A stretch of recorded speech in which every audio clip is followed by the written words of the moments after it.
Hey guys, today is a little bit different video. I wanted to talk a little bit about my strategies and why I'm doing things the way I do. I had some of this in my first video, but I ended up cutting it out. These are my previous characters. The one that's highlighted here is the first character. You can see quite a bit of playtime as I was trying to figure things out and going through various weapon upgrades. And this is my second character who's actually finished the game, is sitting in the Undead Asylum waiting for a New Game Plus. These others have not finished yet. And this is the one that's been in this playthrough. So I wanted to show you a few things on this character first. And by the way, if I haven't mentioned it before, I'm playing offline. I have no desire at all to play PvP. It's just my personal preference. First thing I wanted to talk about though is bow selection. If you look in at the wiki, it talks about the Black Bow of Ferris being less powerful than the longbow. And that's not necessarily the case. If you look at the shot range on the Black Bow of Ferris, the shot range is 65, whereas the longbow is only 50. And the amount of damage you do is based on the distance to the target relative to your shot range, your effective shot range. So because the shot range is longer, the longbow can do less damage, even though you see the physical damage is 86 plus 261. If we look over here at my stats, you see the longbow of Ferris, Black Bow of Ferris is actually doing 1 point more damage than that. It has a little better S scaling than the longbow. The longbow has better strength scaling, D instead of an E, but on Dex, the S scaling for Dex is a little bit higher than the longbow. So I wanted to show you where that comes into play. Basically, you're going to use a bow for one of two things: either to pull targets to you without aggroing, a bunch of them, or to cheese them from a distance. And that's exactly what I'm doing here. After you've killed Smo and Ornstein, you can come up here. If you stop right here on this row of tiles, you can kill this guy without aggroing him. So first we'll take a shot with the Black Bow of Ferris. See, 139 damage. Now if we switch out to the longbow, which is also plus 14, take the same shot, only does 110 damage. Sorry, I forgot to turn my email up. But you see it only does 110 damage. So let me switch back to this. Oops.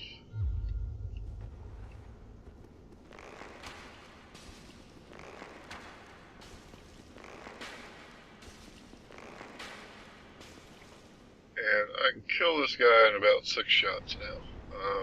My stats on this character, I've got 40 dex and 16 strength.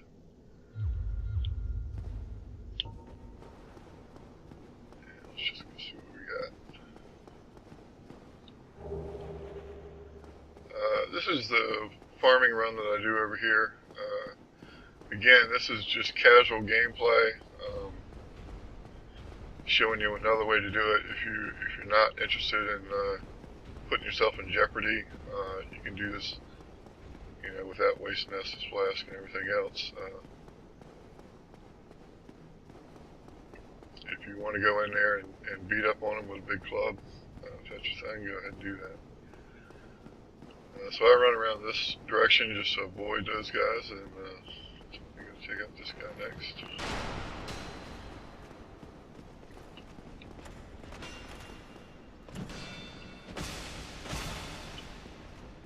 3 hits of Uchi Katana will kill him. And then we go back to the bow.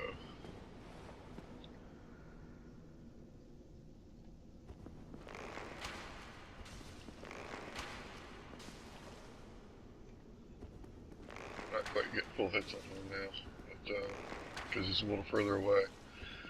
This guy actually, for some reason, has a few less hit points than the guy that was over there. I found that, if it takes 7 arrows to kill the guy over there, you might be able to kill this guy in 6 arrows. Or if you kill that guy in 6, you might be able to kill this guy in 5. If you're doing the same amount of damage to each. Okay, so this is the other situation. On these guys, you can get within lock-on range, and they won't, or not necessarily lock-on range, but it's close enough to do full damage. And so I wanted to, show the difference. This one does 157. If we switch to the longbow here, it may actually do more damage because we're within its effective range.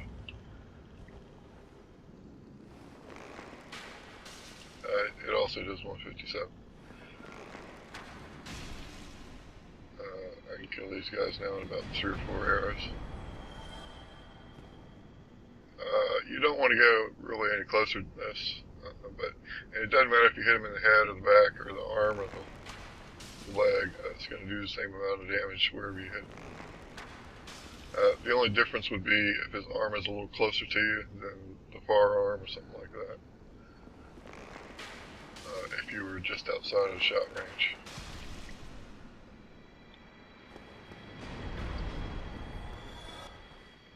No drops.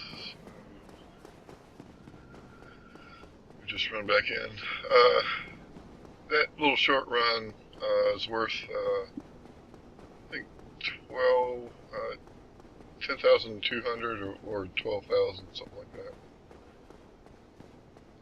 souls. And if you run from here, you see that lift over there is just hitting the ground, so you're not going to make it to that one. So if you go to this one, you pretty much always get there as the lift is hitting the ground.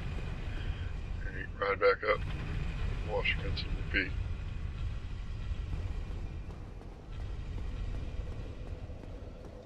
So I'm going to rest here, but let me just show you. Whoops.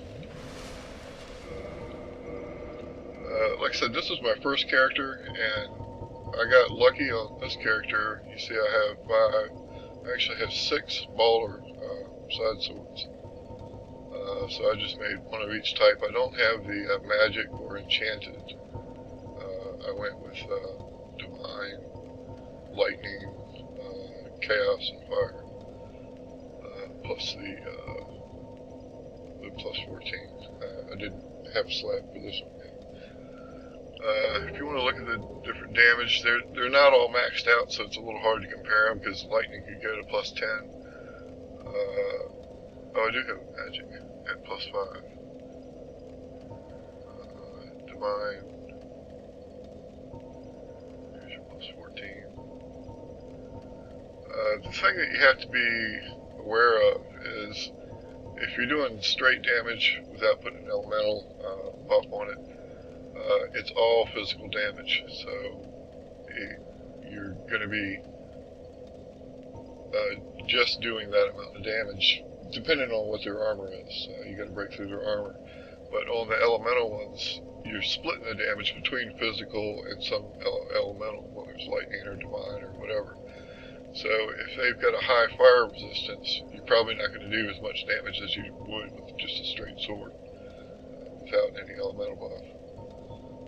So the numbers on the right over there that are changing in red are a little deceiving, depending on what monster you're up against and what kind of defenses he has.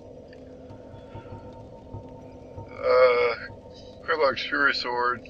It's hard not to use this sword all the time. I get sick of using it. It just does a lot of damage, except for things that are resistant to fire. It's a chaos weapon, so you do have to have soft humanity for it to do that kind of damage. But I typically always keep 10 soft humanity anyway. So it's not a big deal to me.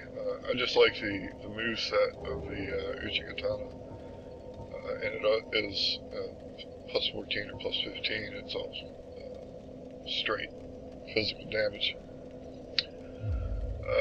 One other thing here, the Silver Knight Spear, you get here in Orlando, and I usually come here and wait until I have one of these before I go to Catacombs, because it, as you can see by the little white circle down there, it does damage that will kill the skeletons before you kill the necromancers. So it's also you can have your shield up and poke with it, and it does a big slashing attack.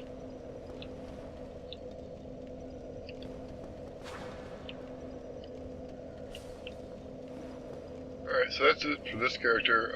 I'll probably cut out where I'm going to switch here over to my next character.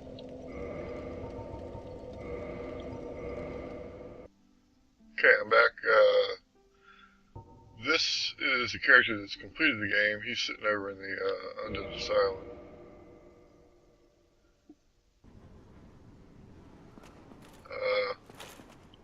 This is pretty much the gear that I just fought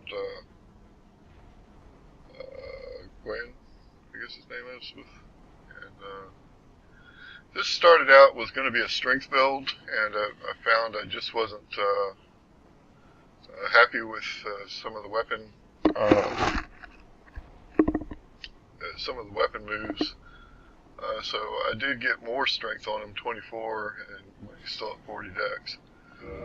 He ends up using the Uchi Katana most of the time anyway, but as you can see, I bought a bunch of bastard swords, which you can buy from Andre, and set them up different ways.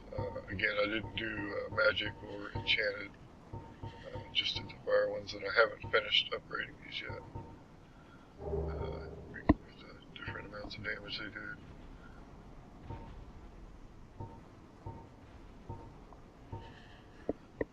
I also, without too much trouble, you can actually get a bunch of these flamberge, and since I had a divine bastard sword at plus 10, I went with the chaos plus 5 is maxed out for the flamberge. And you can see it does quite a bit of damage, 523. I didn't take that one all the way up yet.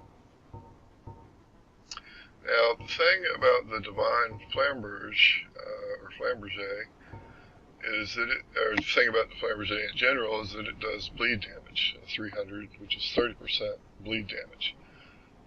Once you get them to bleed, it takes off 30% of their health.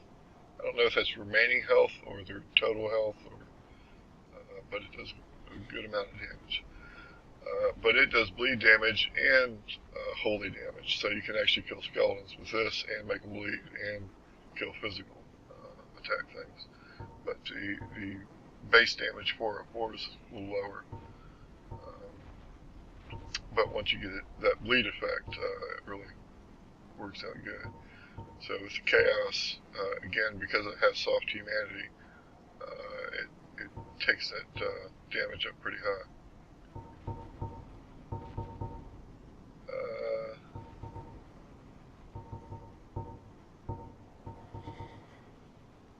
I actually have swords on this character that do more than Kalog's Fury sword. 523 instead of 508. But it's really hard to get a weapon up more than Kalog's Fury sword. Like I said, I fought Gwen actually with the Uchi Katana plus 15. I also joined the Covenant and got the Eastern Merchant, I forget his name, but you can actually buy Uchi Katanas off of him, so I went ahead and bought a washing pole to test out and a couple extra Uchi Katanas.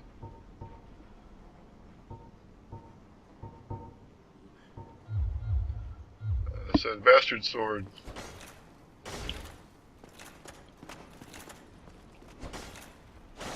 it's a little slow for doing follow-up attacks.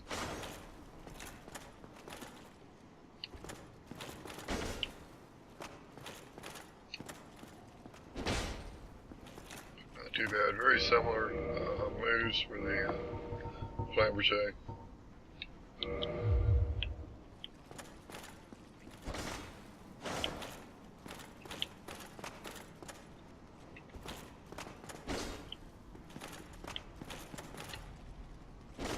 He's got that little wind-up swing on the R2 attack. So that's about it for this guy. I just wanted to show the other differences that this is my typical setup. I have, either a healing, what do you call those spells, or sorcery, or pyromancy set up in here. And so I try to only account for it. You can see his intelligence is only 8, but his faith is up to 14. I'll probably keep going up a little bit with that. I don't really want to do sorcery and healing and pyromancy all in the same character. So that's about it. Let me switch back to my other guy, and I'll be right back. Alright, I'm back. As you can see, I'm at level 32 now on this new guy. Playtime's 12 hours, about 13 hours. Just a couple things to show here. First off, I am playing on the PC, so somebody had posted this particular graphic for the Grass Crush Shield, and I just took it into Paint Shop Pro and made one for the heater shield just to get rid of that. Normally it looks kind of like that icon over on the left with the top half of it scraped off. I just put this girl in there. The weapon, I was just noticing I hadn't actually noticed that the Gargoyle Tail Axe is only 14 strength and 14 dex requirements. And it does a fair amount of damage. 128, I haven't upgraded it at all yet. And if you look at my Uchikatana, it's 194, so it's doing 70 more damage, but it's also a +5, and this hasn't been upgraded at all yet at 128, compared to other weapons that I have. It looks pretty decent. Now, the other thing to notice,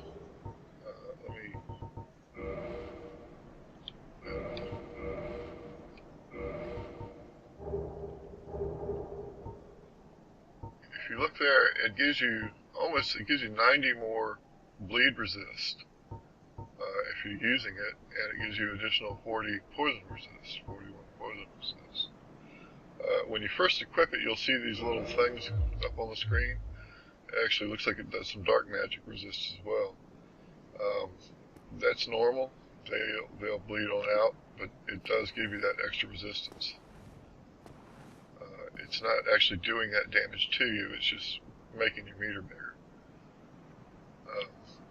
Now, if you look at the Gargoyle Halberd, it also does, let me go back to a different weapon. You see that does 231 bleed resist. The Gargoyle Halberd does 165, so it gives you a little bit more bleed resist and a little bit more poison resist, but not as much as this Gargoyle Tail Axe. It does do more base damage, but it also weighs 1 stone more than this. So I may play around with this axe and try and use it a little bit. It's a little slow. If you do the R2 attack, you get this big bendy axe thing. But it's got some decent moves for, that's the same as the running, if you're running and do the R1. Then for rolling, it does that. So I may play around with that a little bit when I have some time and just see how it does. Okay, the other thing I want to talk about was level ups. You see my endurance is now 25. think I put maybe six levels in there since the last video. My dexterity I put 4. I don't think I did anything else, but that gives me 16.2 to stay below 25% equip load, so I can wear this set of gear here. I've actually got a couple choices on gloves. When I get to Blighttown, this has got more poison resist, so I'll probably switch to that.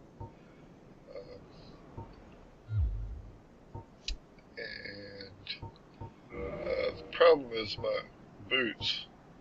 You see, that's got quite a bit more poison resist, twice as much, but it weighs, 0.9 more, almost a full stone more.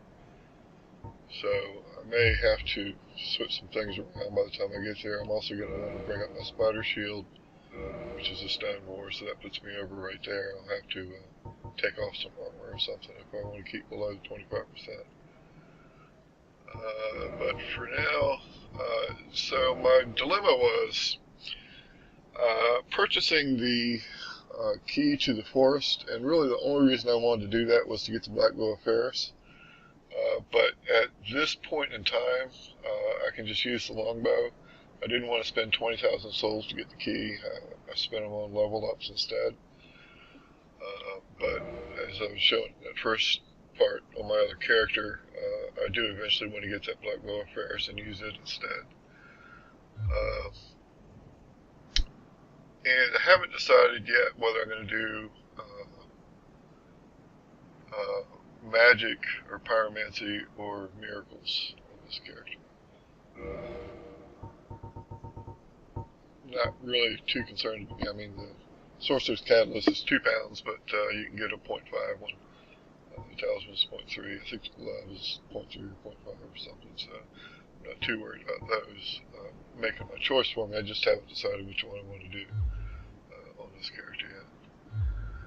So this is getting a little long. I just wanted to update kind of where I stood. What I'm probably going to do now is head down to the not through the door in the forest, but I want to get some moss from each of those, each type of moss, before I go back over to the Undead Asylum and get the Rusted Iron Ring, which I want to get before I go to Blighttown. So a lot of just figuring out what needs to come first. So, see you next time. Thanks.